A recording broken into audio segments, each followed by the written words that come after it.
बिस्मिल्लाहिर्रहमानिर्रहीम। अस्सलाम वालेकुम। एक दफ़ा अकबर बादशाह महल में आराम फरमा रहे थे कि अचानक बाहर से शोर की आवाज़ आई। अकबर बादशाह ने वजीर से कहा कि मुआफिजों को बाहर भेजो, पता करो कि इतना शोर क्यों है। जब वजीर बाहर गया तो देखा कि चंद आदमियों ने एक बूढ़े आदमी को पकड़ा हुआ है। चंद औरतें भी इनके साथ हैं और इस गांव का काजी साहब, जिसके सर पर सफ़ेद पगड़ी थी, हाथ में डंडा लिए सामने खड़ा था। मुहाफिजों से इस बात का मुतालिबा कर रहा था कि हमें अकबर बादशाह से मिलने की इजाजत दी जाए। मुहाफिज बार बार कह रहे थे कि बादशाह सलामत इस वक्त आराम कर रहे हैं और आपसे मिल नहीं सकते, लिहाजा तुम यहां से चले जाओ। वजीर वापस आया, आकर बादशाह को सारी सूरत हाल बताई कि काजी साहब जो कि इस गांव का है वो आपसे मिलना चाहता है।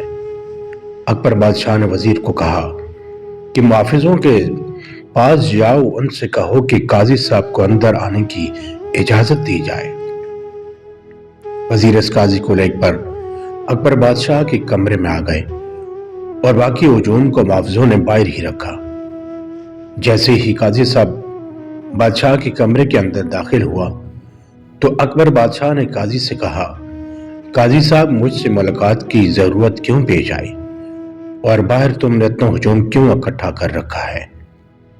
ये सुनकर काजी साहब सर झुकाते हुए कहा कि बादशाह सलामत, मैं इस गांव का काजी हूं।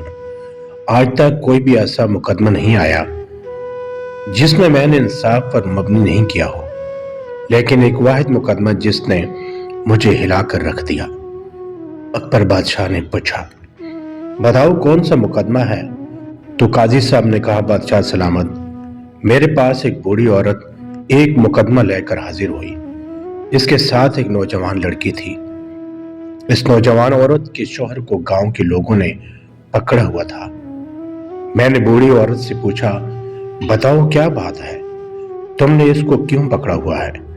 तो बूढ़ी औरत ने कहा कि ये बूढ़ा आदमी मेरा शौहर है और ये नौजवान लड़की मेरे बेटे की घर वाली है। मेरा बेटा एक बड़े ताजिर के यहाँ मुलाजमत करता है और मेरा बेटा तिजारत के सिलसिले में ताजिर के साथ अक्सर औकात बाहर आता जाता है। लेकिन एक माह पहले ऐसा हुआ कि मुझे खबर मिली कि मेरी वालदा की तबीयत खराब हो गई, तो मैंने अपने शौहर को कहा कि तुम मुझे माँ के घर ले चलो। फिर उसने मुझे कहा कि मैं किसी काम के सिलसिले बाहर जा रहा हूं, इसलिए मैं आपके साथ नहीं जा सकता। मैं खुद ही सवारी लेकर अपनी माँ के गांव में चली गई। पीछे मेरी बहू घर में अकेली थी और मेरा शौहर जानता था कि मेरी बहू घर में अकेली है, क्योंकि घोड़े से गिरने की वजह से उसे चोट लगी थी और वो चल भी नहीं सकती थी। लिहाजा मुझे मजबूरी में अपनी बहू को घर में अकेला छोड़कर जाना पड़ा। मेरे शौहर ने बहाना बनाया था कि मैं भी काम के सिलसिले में बाहर जा रहा हूं, इसलिए मैंने पड़ोसी औरत के जिम्मे लगाया कि तुम मेरी बहू की देखभाल करते रहना, और मैं अपनी माँ के घर चली गई। लेकिन जैसे ही मैं वापस आई तो मेरी बहू सर पीटने लगी और मुझे कहा कि मेरे ससुर यानी आपके शौहर ने मुझे अकेले में मेरे साथ ज्यादती की और मुझे खामोश रहने के लिए डराता रहा। मैंने इस वक्त उसको कहा कि कुछ नहीं बताऊंगी, लेकिन मैं जानती थी कि अगर मैं आज चुप कर गई तो ये सारी जिंदगी मुझे इसी तरह डरा डरा कर मेरे साथ ज्यादती करता रहेगा और इस बात का पता भी किसी को नहीं चलेगा। मैं फौरन काजी साहब के पास गई और कहा, काजी साहब, मेरा मुकदमा सुने और मेरे शौहर को सख्त से सख्त सजा दें, ताकि आने वाले वक्त में कोई भी ससुर अपने बहू के साथ ऐसा सलूक ना कर सके। मैंने इस औरत को यकीन दिलाया कि उसे जरूर इंसाफ मिलेगा। मुकदमे का वक्त दिन मुकर्रर किया गया और मुकदमे वाले दिन अदालत लग गई। मैंने उससे पहले इसकी बहू से पूछा, आप बताओ क्या माजरा हुआ। उसने वही अल्फाज दोहराए जिस तरह इसकी पहले सास कह चुकी थी, लेकिन इस बूढ़ी औरत के बुजुर्ग शौहर के अल्फाज बिल्कुल मुख्तलिफ थे। मैंने जब उससे पूछा तो उसने कहा, काजी साहब, मैं किसी काम के सिलसिले में अपने दोस्त के साथ शहर से बाहर चला गया।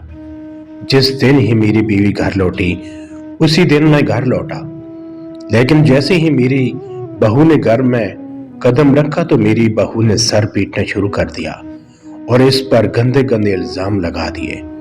ये सुनकर मुझे समझ नहीं आई कि क्या करना चाहिए। काजी साहब ने कहा, मैं कैसे मालूम करूं कि तुम में से कौन सच्चा है और कौन झूठा?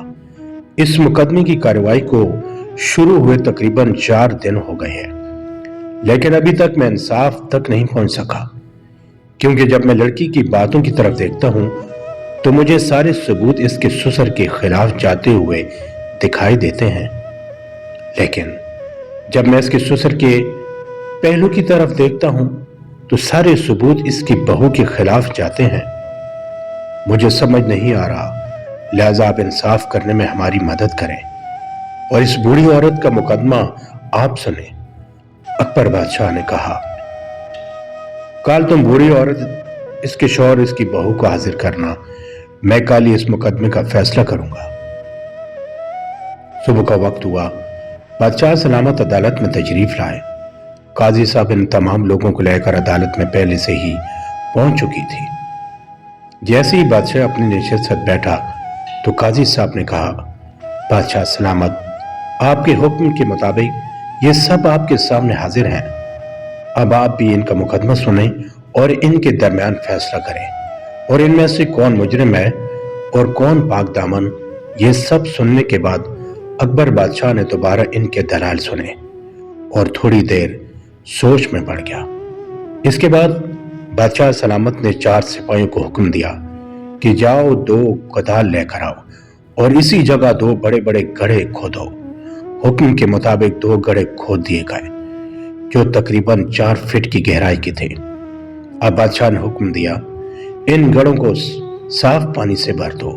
हुक्म की तामील हुई, गड्ढे पानी से भर दिए गए। तमाम दरबारी ये सारा मंजर देख रहे थे कि बादशाह सलामत क्या सर अंजाम देने वाला है।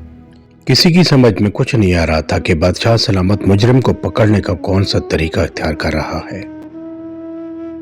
हत्ता कि वो काजी भी हैरान और परेशान था। बादशाह ने मुकदमा सुनने की बजाय किन कामों में बादशाह को सिपाहियों को लगा दिया। अब बादशाह ने सिपाही को कान में कुछ कहा और थोड़ी देर बाद सिपाही एक बुजुर्ग बाबा को लेकर अदालत में हाजिर हुआ। इस बुजुर्ग बाबा की दाढ़ी बिल्कुल सफेद थी। बादशाह ने सिपाहियों को हुक्म दिया कि बुजुर्ग के सामने 2 गिलास पानी रखे जाएं। हुक्म की तामील हुई और 2 गिलास पानी के रखे गए। बुजुर्ग ने कुछ पढ़कर दोनों गिलासों पर फूंका और फिर बादशाह ने हुक्म दिया कि यह पानी कोई आम पानी नहीं बल्कि खास पानी है। ये पानी अपने अपने घड़े में डालें। जैसे ही ये पानी खुश्क होगा, इन दोनों में से जो भी मुजरिम होगा, इस घड़े का रंग सुर्ख होना शुरू हो जाएगा। बादशाह ने हुक्म दिया, इन दोनों को घड़े में खड़ा करके जिसके घड़े का पानी सुर्ख हुआ, इसका सर फौरन कलम कर दिया जाए। इसके बाद किसी भी दलील की कोई गुंजाइश नहीं होगी। बादशाह ने जल्लाद को हुक्म दिया कि पानी डालने के फौरन बाद इन दोनों की गर्दनों पर तलवार रख देना और जिस घड़े का पानी सुर्ख हो, इसका सर कलम कर देना, क्योंकि वही मुजरिम होगा। अब लड़की और बुजुर्ग के चेहरे पर परेशानी के तासरात थे और वो हजूम को अजीब नजरों से देख रहे थे। बादशाह सलामत के हुक्म के मुताबिक इन दोनों ने वह पानी अपने अपने घड़े में डाला और जल्लाद इनकी गर्दनों पर तलवार रखकर खड़ा हो गया। अब थोड़ी देर गुजरी थी कि इन दोनों के जिस्म से पसीना निकलना शुरू हो गया, क्योंकि दोनों सोच रहे थे कि अगर मेरे घड़े का पानी सुर्ख हुआ तो यह जल्लाद फौरन मेरा सर कलम कर देगा। दोनों को अपनी अपनी मौत नजर आ रही थी। अभी चंद ही लम्हे गुजरे थे कि पानी खुश्क हो रहा था। जैसे ही पानी 1 फीट की गहराई के करीब गया तो इस लड़की ने चीख कर कहा, बादशाह सलामत, मेरी जान बख्श दी जाए, मैं आपको सच सच बताती हूँ। जल्लाद ने अब तलवार इनकी गर्दनों से हटा दी और उसने कहा, बादशाह सलामत, मैंने अपने ससुर पर गलत इल्जाम लगाया, ये सब के पीछे मैं हूं। बादशाह ने पूछा, तुझे शर्म नहीं आई कि तुमने इतना बड़ा इल्जाम लगाया?